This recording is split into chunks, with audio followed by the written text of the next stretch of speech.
MBN 종합뉴스 주요 뉴스입니다. 코로나19 신규 확진자가 1,132명 추가되면서 이틀째 1,000명대를 기록했습니다.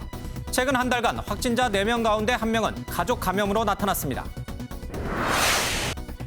직무에 복귀한 윤석열 검찰총장이 휴일에도 이틀 연속 출근해 업무 보고를 받았습니다. 윤 총장의 징계위원장을 맡았던 정한준 교수는 윤 총장을 직무에 복귀시킨 법원의 결정이 유감이라며 강하게 반발했습니다.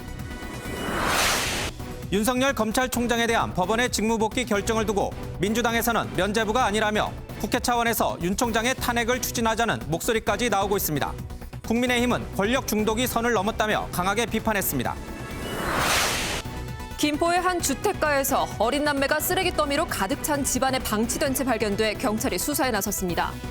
6살 된 동생은 뇌성마비와 지적장애 판정을 받은 것으로 드러났습니다. 어제 하루 충남과 전북, 전남의 3개 오리 농장에서 고병원성 조류 인플루엔자 AI가 확인됐습니다.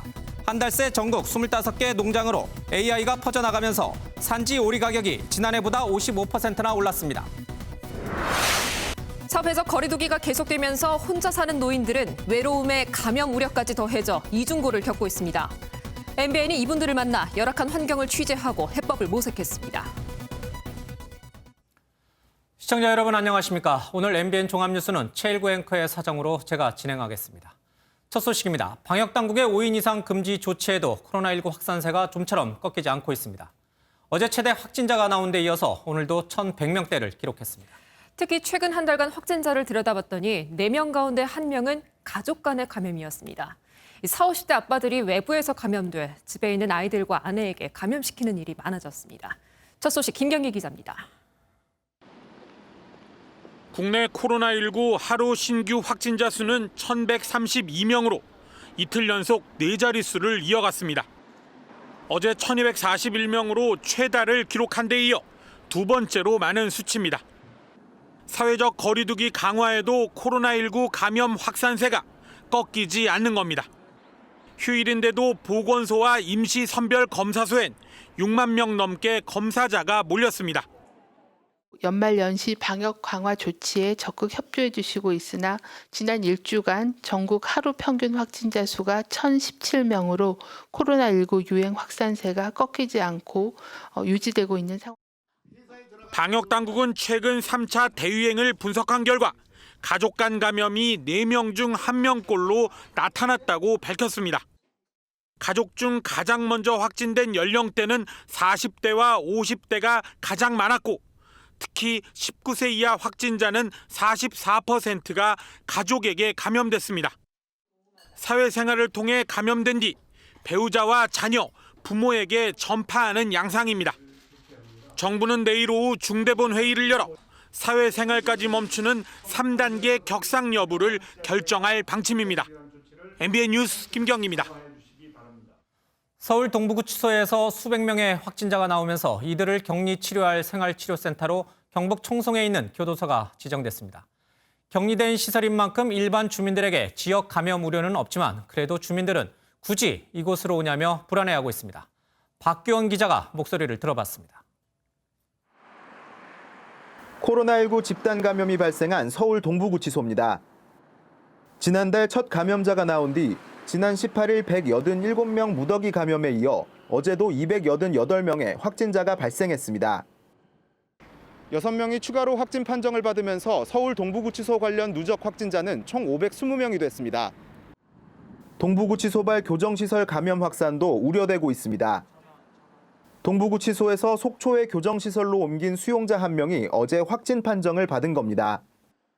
동부구치소의 노출자들을 관리하는 데 있어서 밀도가 높기 때문에 이 밀도를 낮춰주기 위해서 12월 18일 날 음성이 확인된 대상자들을 바탕으로 일부를 타 교정시설로 전원 이송시킨 상황입니다. 이에 방역당국은 확진자 격리와 보안 관리를 위해 청송에 있는 경북 북부 제2교도소를 생활치료센터로 지정했습니다. 이송 시기는 정하지 못했지만 500여 명의 확진자를 옮길 계획입니다. 격리시설이라 지역 감염 우려가 없다고 보지만 코로나19 청정지역으로 평가받던 경북 청송군 주민들은 불안감을 호소합니다. 맹맹해요. 지금 주민들이 또 뭐 각계 뭐 그런 소리 들어놓겠네. 그래서 불안하게 안 불안하겠습니까 그래요. 지금 아무래도 농촌이 돼가지고 아무래도 나이 많은 사람들이 많죠. 경북 북부 제2교도소에서는 지난 2월 교도관 1명이 확진 판정을 받은 바 있습니다. MBN 뉴스 박규원입니다. 확진자가 1,000명을 넘나들면서 요즘 수도권 100쉬운 곳에 마련된 임시 선별검사소를 찾는 사람들이 부쩍 늘었습니다. 혹시나 하는 마음에 그리고 또 무료로 해준다고 하니 검사 발길이 이어지고 있는데요. 어제 하루에도 숨은 감염자 115명을 찾아냈습니다. 임성재 기자가 오늘 직접 다녀왔습니다. 서울역 광장에 코로나19 검사를 받기 위한 대기줄이 길게 늘어져 있습니다. 증상이 없어도 누구나 검사를 받을 수 있는 임시 선별검사소에서 어제 하루만 3만 4천 명이 검사를 받았고 115명이 확진됐습니다. 검사소를 찾은 시민들은 자신도 숨은 감염자가 아닐까 불안감을 토로합니다. 꼭 해야 될 것 같아요. 증상이 있거나 이런 건 아닌데요. 그래도 꼭 해야 될 것 같아가지고 왔습니다. 며칠 전에 동료들하고 식사를 한 게 있어가지고 혹시나 해서 걱정이 돼서 왔습니다. 의심 증상자를 대상으로 한 구청 보건소에 진료소에도 시민들이 몰렸습니다. 주말에도 선별 진료소나 선별 검사소를 찾은 시민들의 줄은 마련된 임시 천막을 넘어 인도로까지 이어졌습니다. 시민들 중 의심 증상자는 보건소 코로나19 진료소로, 익명을 원하거나 무증상인 경우는 임시 선별검사소로 나눠가고 있습니다. 지난 14일부터 수도권 내 150개 임시 선별검사소에서 가려낸 숨은 감염자는 1,140명입니다. 방역당국은 내년 1월 3일까지인 임시 선별검사소 운영기한을 더 연장하는 방안을 검토하기로 했습니다. MBN 뉴스 임성재입니다. 정부가 내일 수도권 거리두기 격상 여부를 발표합니다. 사회 2부 권영범 기자와 함께 뉴스 추적하겠습니다. 자, 어서 오십시오, 권 기자. 네. 내일 정부가 최종 3단계를 올릴 것인지 아니면 현행 2.5단계를 그대로 유지할 것인지 결정한다, 이런 뜻이죠. 네, 맞습니다. 지난 8일부터 수도권 2.5단계 그리고 비수도권 2단계 거리두기 조치가 적용 중이죠. 이 조치가 모레 종료됩니다. 이에 따라 정부는 내일 오후 3시 정세균 국무총리 주재로 중앙재난안전대책본부 회의를 열어 이 격상 여부를 결정할 예정인데요. 3단계 격상은 사회 경제적으로 막대한 추가 피해가 잇따를 수밖에 없는 만큼 정부도 신중한 모습을 보여왔죠. 계속 논의 중이긴 하지만 일단 5인 이상 모임 금지가 종료되는 다음 달 3일까지는 2.5단계 연장에 무게가 실려 있는 상황입니다. 다만 앞서 전해드렸듯이 신규 확진자 수가 이틀 연속 1,000명대를 기록했죠. 이처럼 3차 대유행이 갈수록 기승을 부리면서 3단계 격상 압박도 커진 만큼 정부가 격상을 발표할 가능성도 있습니다. 정확한 결론은 내일 오후 4시 반 정부 발표를 한번 지켜봐야 할 것 같습니다. 네, 지금 현행과 같은 2.5단계를 유지하면서 5인 이상 금지 조치, 이 조치를 먼저 조금 더 해보겠다, 이런 뜻이 아마 담길 것 같군요. 알겠습니다. 자, 다음 주에 국내에서 처음으로 코로나19 백신을 맞는 한국인이 나올 수 있다, 이런 얘기가 들리던데요. 네, 그렇습니다. 이제 일반 국민을 대상으로는 빠르면 2월에서 3월쯤 이 백신 접종이 이뤄질 거다, 뭐 이런 얘기가 있죠. 내년이죠. 네, 그렇습니다. 근데 요거는 일반 국민은 아니고요. 이 주한미군에서 근무하는 한국군 소속 장병인 카투사 이야기입니다. 어제 주한미군은 미국 국방부의 모더나 백신 1차 보급 물량을 받았는데요. 이르면 다음 주 경기 평택시 미군 기지의 병원 의료진과 지원 인력을 대상으로 접종이 시작될 예정입니다. 이 병원에서 의무 행정 임무를 맡아 군 복무 중인 40여 명의 카투사도 이번 접종 대상에 포함될 가능성이 제기된 건데요. 다만 카투사 장병도 우리 국민이죠. 이 모더나 백신이 우리 정부의 승인을 받은 건 아닌 만큼 실제 접종이 이루어지려면 우리 정부와 당사자의 동의가 필요합니다. 국방부는 카투사 백신 접종과 관련해 관계 당국과 협의 중이라고 밝혔습니다. 네, 일반 국민은 내년 2, 3월에 도입과 함께 접종이 이뤄진다. 알겠습니다. 영국발 코로나19 변이 바이러스가 이 전 세계를 충격으로 몰아넣고 있는데 감염력, 전파력이 굉장히 강하잖아요. 이웃나라 일본에서도 확인이 됐다면서요. 네, 그렇습니다. 일단 지난 9월 말이었죠. 이 영국 잉글랜드 남동부에서 처음 나타난 변이 바이러스는 기존 바이러스보다 전파력이 최대 70%나 강한 것으로 파악이 됐는데요. 영국발 변이 바이러스로 인한 감염 사례가 전 세계 곳곳에서 확인이 되고 있습니다. 일단 하나씩 보시면 이웃나라인 일본에선 영국에서 귀국한 5명이 감염이 됐는데 4명은 무증상 상태인 것으로 전해졌습니다. 또 싱가포르와 호주 등 아시아 국가는 물론 프랑스와 독일 등 유럽 각국에서도 감염 사례가 보고됐고요. 여기에 남아프리카 공화국에서까지 또 다른 변이 바이러스가 나타나면서 방역 당국이 해외 입국자 방역 조치 강화에 나섰습니다. 남아프리카 공화국발 입국자에 대해선 격리 해제 전 진단 검사를 시행하고 확진자는 변이 바이러스 여부를 확인하고 있습니다. 예. 아직 우리나라는 계약이 종료되지는 않았습니다만 모더나 백신도 들여올 계획이죠. 그런데 이 모더나 백신에서 부작용 사례가 보고됐어요. 어떤 부작용입니까? 네, 그렇습니다. 이건 외신에서 나온 얘기인데요. 미국은 지난 21일부터 모더나 백신의 접종을 시작했죠. 그런데 미국에서 백신을 맞은 한 의사가 현기증 등 심각한 알레르기 반응을 보인 겁니다. 이 의사는 백신을 맞은 뒤 심장 박동수가 분당 150회까지 치솟았고 혀가 마비되는 증상까지 보였다고 하는데요.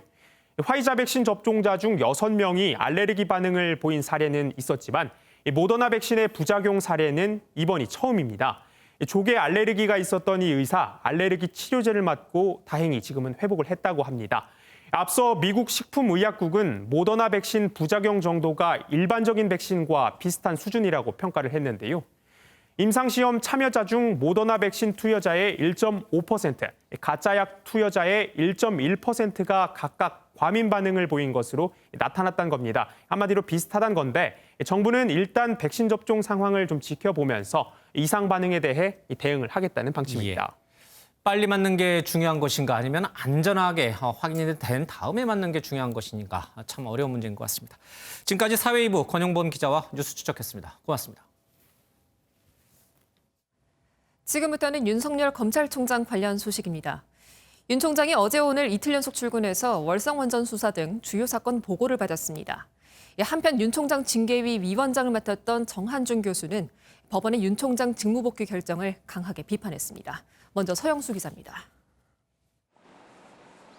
윤석열 검찰총장은 오후 2시 반쯤 지하주차장을 통해 출근했습니다. 출근길에는 윤 총장의 지지자들이 대검찰청 주변에 수십 개의 화환을 설치해 윤 총장의 직무 복귀를 응원하기도 했습니다. 윤 총장은 출근 후 대검 참모들에게 주요 사건의 수사 상황을 보고받았는데 특히 월성원전 수사 관련 내용도 포함된 것으로 확인됐습니다.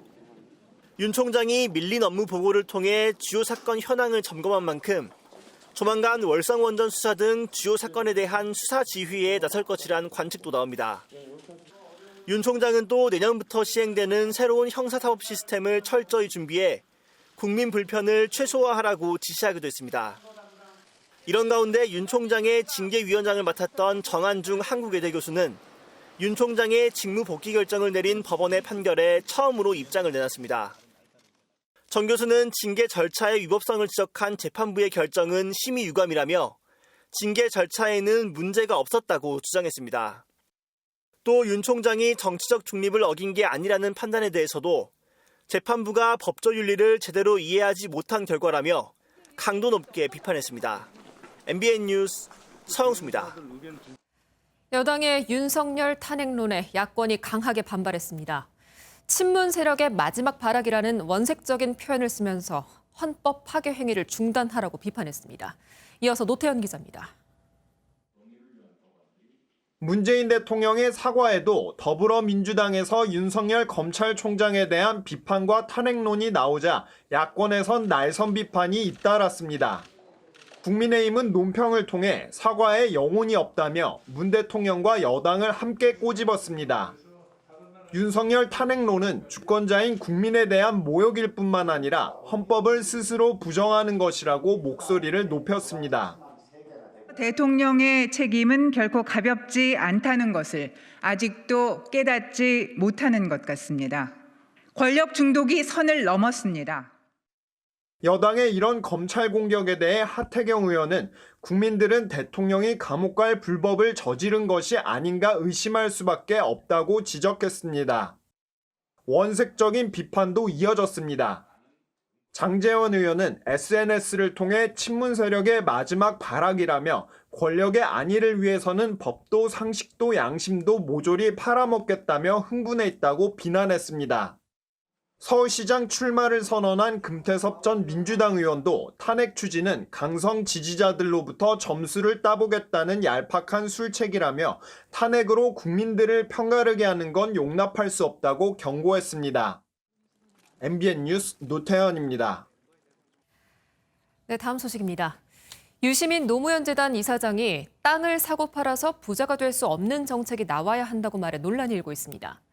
일부 여당 의원들 사이에서는 공급 확대와 대출 완화 대책이 필요하다고 말해 부동산 정책을 둘러싸고 마찰음이 나오고 있습니다. 이수아 기자입니다. 유시민 노무현 재단 이사장이 새해 소망으로 지금보다 강력하고 상상할 수 없는 부동산 정책이 나왔으면 좋겠다고 말했습니다.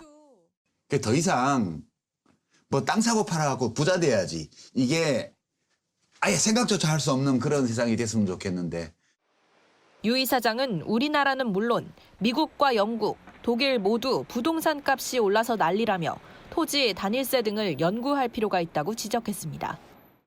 관련해 온라인상에서는 소름 돋는다는 반응부터 옳다라고 동조하는 댓글까지 갑론을박이 벌어졌습니다. 규제를 강화하는 것이 아니냐는 비판이 나오는 가운데 진성준 더불어민주당 의원은 1가구 1주택 거부 보유 원칙 명문화를 추진했다가 정치권 안팎에서 사회주의라는 비판을 받기도 했습니다. 여당 일각에서는 규제 대신 주택 공급을 늘리고 대출을 완화해줘야 한다는 목소리가 나오고 있습니다. 원발에 오줌 누긴 느낌을 지울 수가 없습니다. 가격과 대출 규제 일변도가 아닌 시장을 인정하는 정책이어야 합니다. 나홀로가 너무 많이 늘었고 그렇기 때문에 더 질 좋은 주택을 더 과감하게 공급하는 쪽으로 저는 전환하는 것이 맞다. 부동산 시장이 안정될 기미를 보이지 않으면서 여당 내 고민도 커지고 있습니다. MBN 뉴스 이수아입니다. 쓰레기집에 방치된 채 발견된 어린 남매의 상황이 속속 드러나고 있습니다. 6살 여동생은 뇌성마비로 거동조차 어려운 상태였고 12살 된 오빠가 매일같이 편의점에서 컵라면과 김밥을 사간 것으로 확인됐습니다. 이재호 기자입니다. 12살 남자아이와 6살 여자아이가 쓰레기로 가득 찬 집에서 발견된 건 지난 18일입니다. 이 집에 사는 아이들이 학교에 가지 않는 것 같다는 신고를 받은 읍사무소 직원이 아동보호 전문기관에 연락했습니다. 이후 아동보호 전문기관 직원들은 경찰의 도움으로 아이들을 발견했습니다. 발견 당시 집 안에는 쓰레기가 가득 차 있었습니다. 쓰레기가 많이 쌓여 있었다. 당시 확인 당시에는 거동이 좀 불편했었고요. 이후 정밀 검사를 받은 6살 동생은 뇌성마비와 지적장애 판정이 나온 것으로 알려졌습니다. 이들 남매가 살던 집에서는 동생이 최근까지 기저귀를 착용하거나 젖병을 사용한 정황이 나온 것으로 전해졌습니다. 이웃들은 12살 된 오빠가 매일같이 편의점에서 컵라면과 김밥 등을 사갔다고 말합니다. 라면하고 김밥, 샌드위치, 햄버거 딱 그거 2개. 안 씻고 머리도 막 이렇게 하니까 집에서 뒹굴뒹굴 하다 이제 배고파서 그냥 뭐 먹으러 나왔나 보다. 항상 그렇게만 생각했죠. 집 밖으로 옮겨진 남매는 현재 김포관 내 보호시설에서 각각 임시보호를 받고 있습니다. 경찰은 남매를 홀로 키운 아이의 엄마를 상대로 방임 여부를 조사하고 있습니다.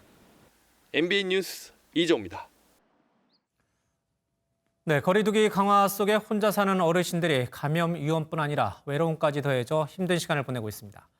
경로당도 문을 닫았고 가끔 가던 나들이도 사라져서 말을 건넬 리조차가 없습니다.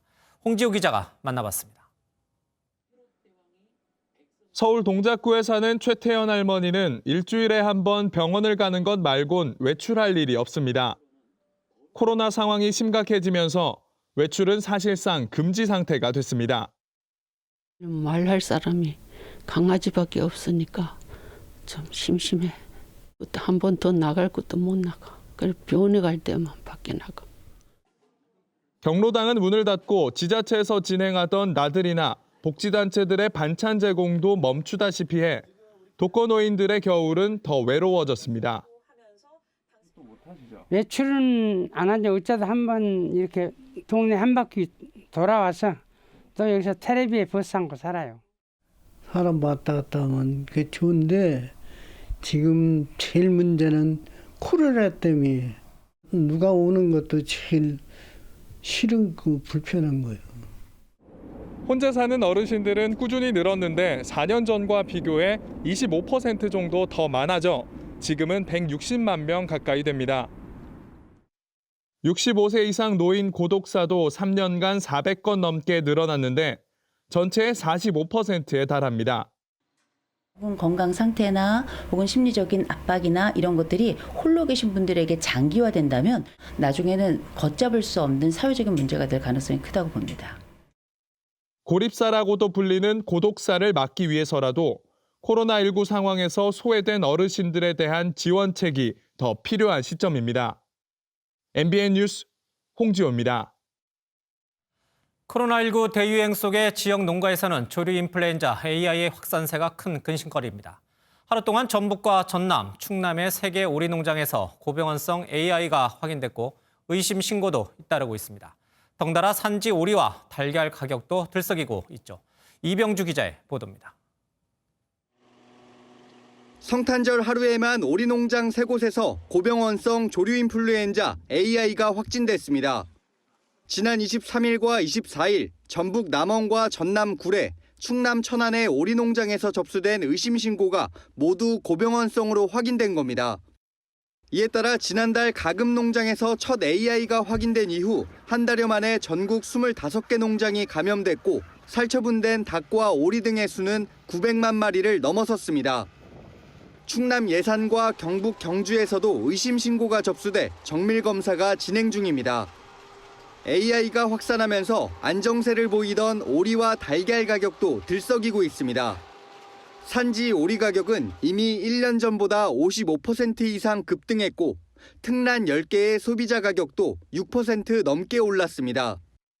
AI가 장기화해 살처분되는 닭과 오리의 수가 늘어나면 가격 상승폭도 커질 전망입니다.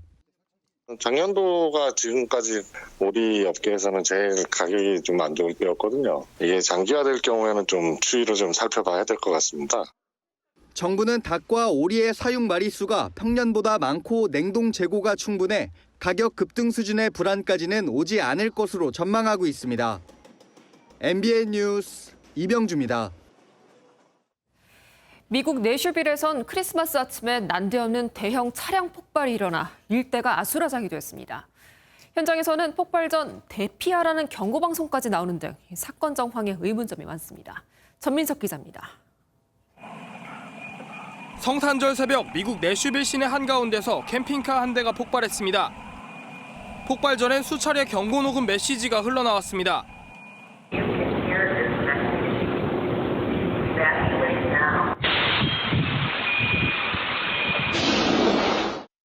As officers responded, they encountered an RV that had a recording saying that a potential bomb would detonate within 15 minutes. 급히 주민들을 대피시키다 경찰관 3명이 폭발로 경상을 입고 병원에 이송됐습니다. 40채 넘는 건물이 훼손됐고 통신망도 일부 끊겨 911 긴급 신고 접수에도 차질이 생겼습니다. 수사 당국은 폭발이 우연한 사고는 아니라고 판단했습니다. As of right now, initial evidence does show that the early morning explosion was a deliberate bomb being set off in our community. 용의자나 범행 동기는 특정되지 않았지만 경찰을 겨냥했다는 분석도 나왔습니다. The 911 call said there were shots fired. That tells me that they were trying to lure the police and first responders into the scene. 현장에서는 사람으로 보이는 유해가 한 구 발견돼 수사 당국이 감식에 나섰습니다. MBN 뉴스 전민석입니다. 코로나에 여행도 가지 못하고 집에서 보내는 시간이 늘자 프리미엄 가전 시장이 특수를 노리고 있습니다. 비싸서 사지 못했던 안마 의자도 드리고 커피 머신을 고가의 제품으로 바꾸는 식입니다. 억눌렸던 소비 심리가 가전 제품으로 향하고 있다는 분석이 나오고 있습니다. 이상은 기자입니다. 서울 시내 한 백화점 커피 머신 매장입니다. 최대 500만 원을 호가하는 고가의 제품이지만 고객이 붐빕니다. 1,000만 원짜리 안마의자, 수백만 원대 수입 스피커 매장도 고객의 발길이 이어집니다. 코로나19 사태가 장기화되며 이 같은 프리미엄 가전의 매출은 크게 증가했습니다. 지난달까지 한 백화점의 100만 원대 커피 머신 매출은 지난해보다 42% 늘었습니다. 같은 기간 수입 음향기기는 16%, 안마의자 같은 고가의 헬스기기는 43% 증가했습니다. 집에 머무는 시간이 늘며 프리미엄 가전 수요도 증가한 겁니다. 여행을 못 가게 돼서 이제 그런 돈들이 이런 가전제품 같은 거 비싸게 사는 걸로 좀 바뀌게 된 것 같아요. 코로나19가 장기화되면서 억눌린 소비가 프리미엄 가전 매출로 이어지면서 매출이 크게 증가한 것으로 판단됩니다. 고급 가전이나 수입 SUV 등 값비싼 제품군 위주로 억눌렸던 소비 심리가 분출하고 있습니다. MBN 뉴스 이상은입니다. 정치인들이 입는 옷과 헤어스타일, 또 소품 등에는 의미도 있고 분석의 대상이 되기도 하죠. 요즘 코로나 시대에는 마스크가 메시지를 담는 수단이 됐습니다. 화려하고 알록달록한 패션형 마스크부터 마스크를 벗어던진 모습까지 세계가 보여주는 마스크 정치를 정설민 기자가 분석했습니다.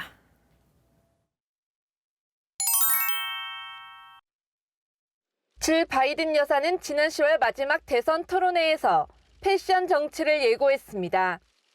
특히 꽃무늬 원피스와 맞춘 꽃무늬 마스크가 시선을 끌었습니다. 트럼프 미국 대통령의 장녀 이방카는 디자이너가 특별 제작한 마스크를 쓰는 걸로 유명합니다.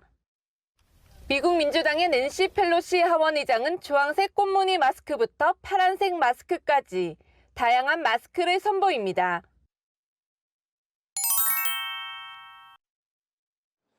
국가 정상들은 각 나라 국기가 새겨진 마스크를 쓰는 경우가 많습니다. 패션의 나라 이탈리아 콘테 총리와 프랑스 마크롱 대통령 모두 국기가 그려진 마스크를 선보인 바 있습니다.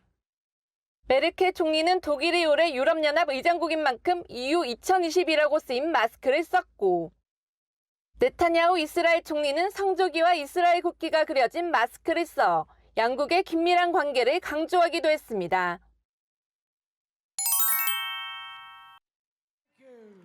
노 마스크를 고집하던 트럼프 대통령은 결국 코로나19에 확진됐다 회복됐습니다.